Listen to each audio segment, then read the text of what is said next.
कहानी का टाइटल है मज़ेदार गप्पू। एक गांव में गप्पू नाम का एक बहुत ही मज़ेदार व्यक्ति रहता था। गप्पू को अपनी हर बात पर बहुत घमंड था और वो हमेशा दूसरों को चौंकाने के लिए मज़ेदार बातें करता रहता था।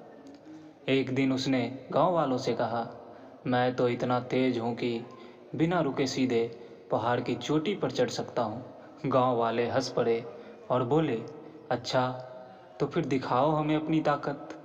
गप्पू भी बिना सोचे समझे जोश में आ गया और अगले दिन सुबह सुबह पहाड़ पर चढ़ने निकल पड़ा।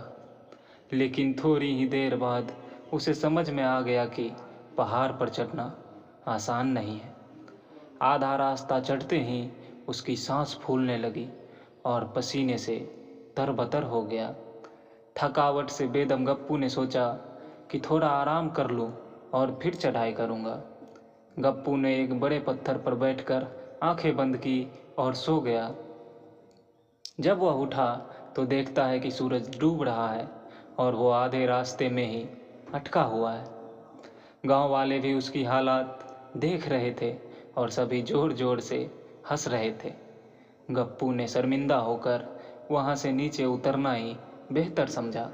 गांव वालों ने उसे मजाक में कहा, अरे गप्पू, ये पहाड़ की चोटी तो दूर ही रही, तुम तो आधे रास्ते में ही हार मान गए। गप्पू ने सिर खुजलाते हुए मुस्कुराते हुए कहा, अरे मैं तो बस चोटी की ओर देखकर आराम कर रहा था, असली चढ़ाई तो कल से शुरू होगी। गप्पू की यह बात सुनकर सब गांव वाले फिर से हंस पड़े। तो दोस्तों, आपको यह कहानी कैसी लगी आप कमेंट बॉक्स में ज़रूर बताएं और चैनल पर नए हैं तो सब्सक्राइब और बेल आइकन प्रेस करना ना भूलें।